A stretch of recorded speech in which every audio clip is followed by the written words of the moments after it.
यो ठाउँको नाम के अरे? यो हाम्रो काफलदार हैन? ल राइडको आज तेस्रो दिन हामी चाहिँ हिजो साँझ तलपट्टि होइन गन्ना भन्ने भयो क्या हिजो साँझ चाहिँ हामी गन्नामा आएर बसेका थियौँ। बाइकहरूलाई चाहिँ त्यहीँको स्थानीय दाई बोरा दाईको होटलमा राखेका छौँ। त्यसपछि चाहिँ बिहानको समयमै हामी त्यहाँबाट सबभन्दा पहिला चाहिँ हामी बसमा आयौँ। बसमा आइसकेपछि लगभग एराउन्ड 150 पर पर्सनको चाहिँ कस्ट थियो बसमा। त्यसपछि लतिनाथसम्म आइसकेपछि हामी त्यहाँ चाहिँ एउटा बोलेरो जिप पायौँ।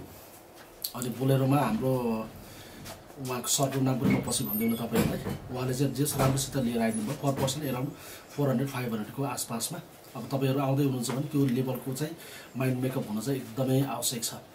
अनि बाटो चाहिँ अलिकति अब अफरोड टु अफरोडै भन्नु पऱ्यो 8-10 किलोमिटर आसपासमा।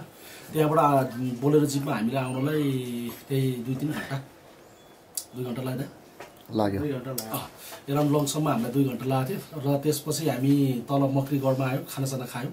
खाना खाइसकेपछि हाम्रो यात्रा चाहिँ हामीले दिउँसोको 1 बजीतिर हामी त्यहाँबाट यात्रा सुरु गरेका थियौँ। अनि आजको यात्राको क्रममा हामी मक्रीगढबाट माथिको मक्रीकोटको मन्दिर हुँदै हुँदै त्यो ठाडो उकालो हुँदै हुँदै हामी चाहिँ त्यहाँबाट आइयो। अलिकति इन्ट्रेस्टिङ पनि रहेछ।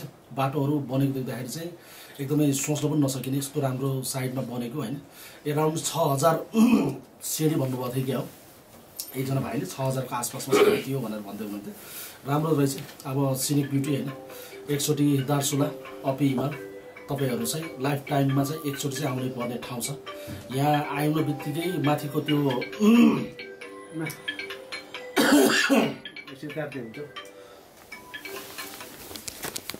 हेलो हजुर के छ खबर? धरो फेरि धरो